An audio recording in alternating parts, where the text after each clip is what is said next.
Hello everybody, this is Chaos with Chaos Esports Productions, bringing you another Zerg Bronze to Masters League Series game.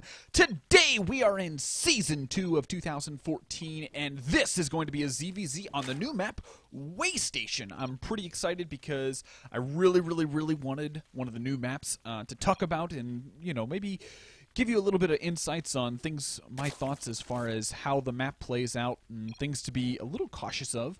So we've got a ZvZ here. Now this one unfortunately didn't go too terribly well for me, as we got a little bit into the later game, and ZvZ is one of those matchups, if it gets past like the 7-minute mark and I really don't see any progression out of my opponent, I just sit there and I'm just like, okay, he's probably going Muta. And unfortunately in this game I just didn't have the defenses up in time in order to deal with it. So we're going to be talking a little bit about the things that I could have done to get things a little bit rolling a little bit better. And yeah, so Waystation. Now this map is really cool. You have 2 different spawn points, well, I guess 4 spawn points in total, but 2 different ways this map can play out.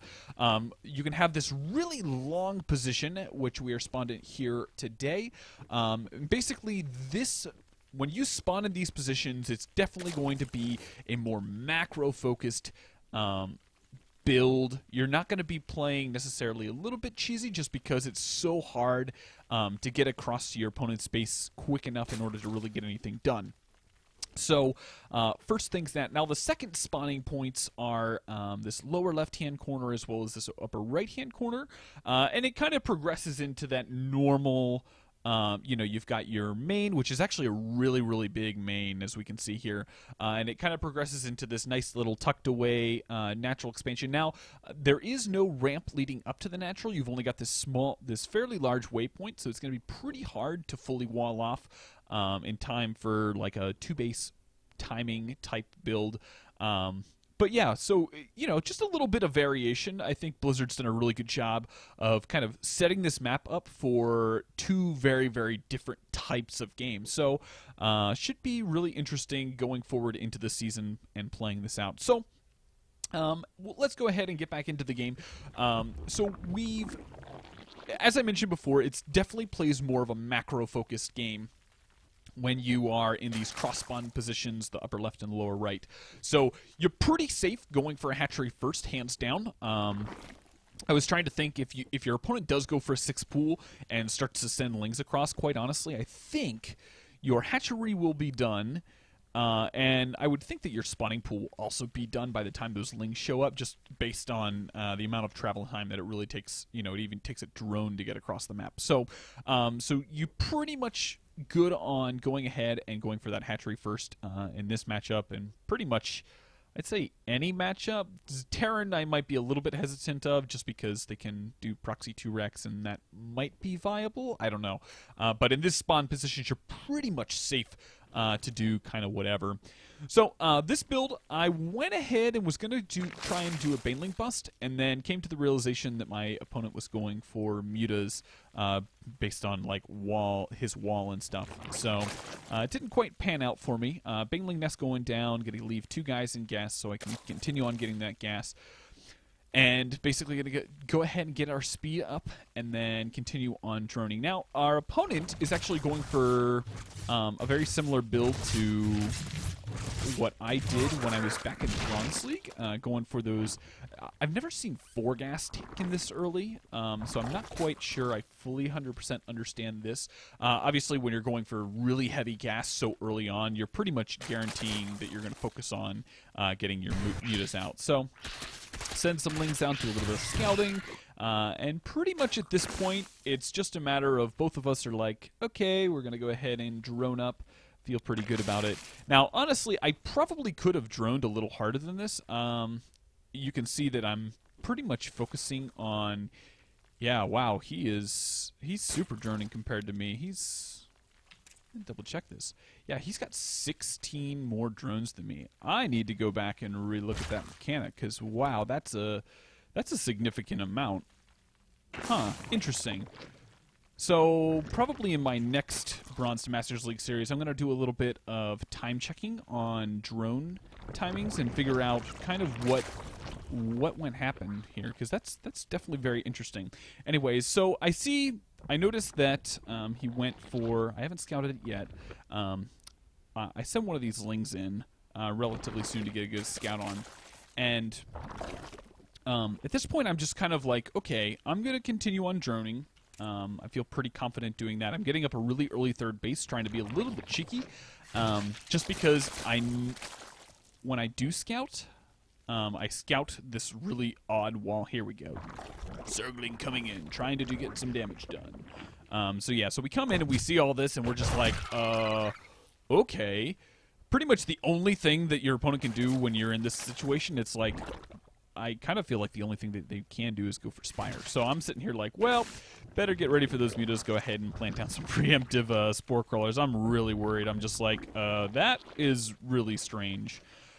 So gonna go ahead and get our double Evo. And at this point, I kind of feel a little like I'm just unsure of what to do. What should have happened with him going Spire, I probably should have immediately transitioned into a Roach Hydra composition. Obviously, by getting up this gas, I still am, I don't really have a whole lot of gas just because I've had 2 guys in gas for so long. And I'm just now getting my second and third gas. So I come over, send a couple lings over here to deny this expansion since I see it going down.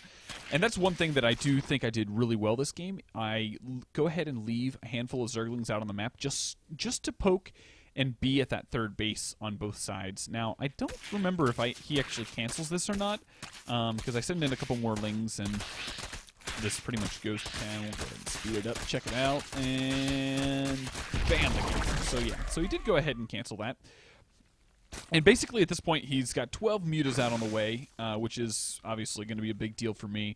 Now, I was really surprised by his mutas because I kind of, I threw the preemptive Swarce down, and I'm just like, okay, these should probably be coming out relatively soon. I've already had my lair out for a couple minutes, so he should at least be on lair getting his Spire, but...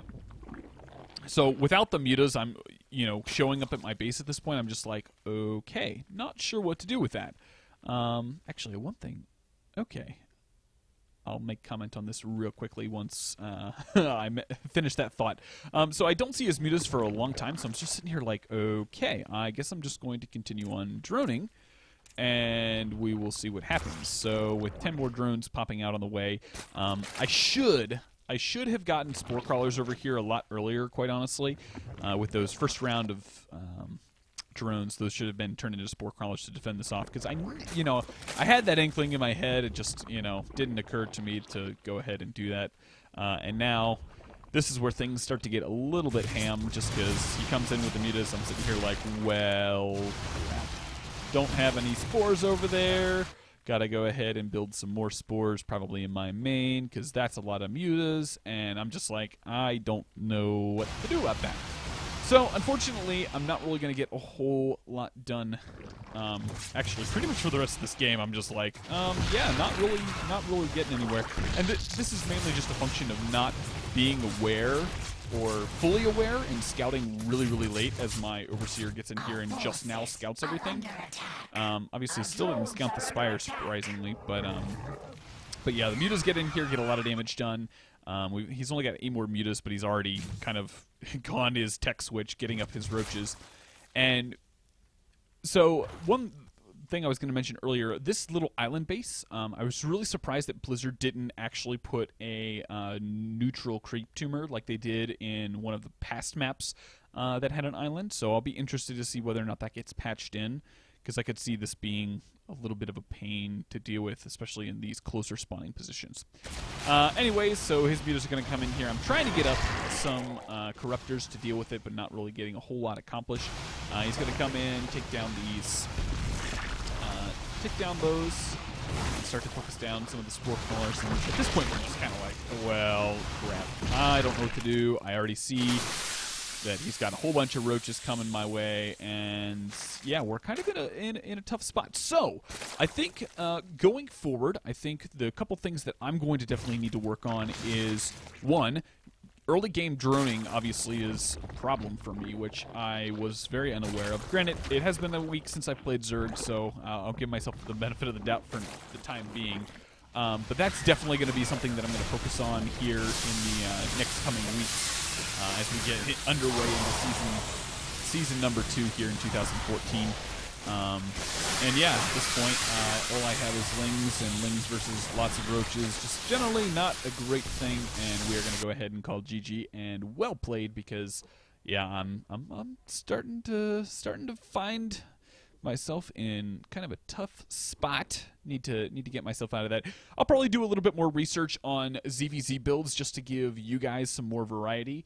Obviously, the Baneling Bust is not working out so much in this season, so we will be doing a little bit of experimenting coming forward. So, I hope you guys enjoy the little cast of this video.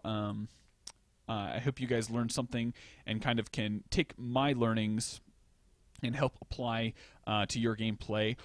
With that, if you would like me to do a little bit of analysis on one of your games, feel free. There's an email address down in the description. Feel free to send your emails to that. For now, I'll just keep it open to Zerg and Protoss players, since those are my 2 primary Bronze to Masters League Series games. So feel free to send your replays to that email address, and I will be more than happy to give you my thoughts on some of your gameplay, your play style, and help you figure out, what you might want to think about looking at. So yeah, so I hope you guys enjoyed. If you're new to the channel, welcome. I hope you enjoyed the video. Feel free to subscribe and check out some of my other content on my channel. I've got the bronze and silver portions of this Bronze to Masters League series all up on the channel, as well as Protoss Bronze to Masters League, and then viewer casts and other things that I do, like my No Dice Gaming casts and things like that. So with that said, I believe the StarCraft 2 Top Dog series will be starting relatively soon.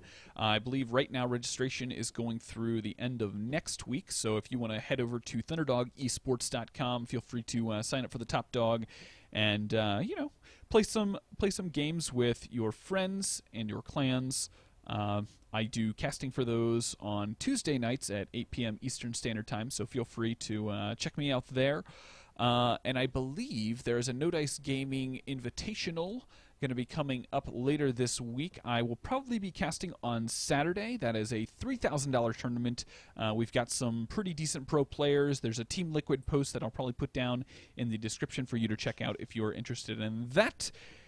And I think that is all the announcements that I have, so I hope you guys enjoyed. Feel free to hit that like button and share with your friends on Facebook and Twitter if they're interested in learning some Zerg and kind of learning from my own mistakes. Also, feel free to leave any comments down in the comment section below. I'd really be curious to know what type of builds you guys use in your ZvZ play. Might give a couple of them a try going forward if I've got the time to give them a practice. So, I hope you guys enjoyed, and I will see you guys in the next game.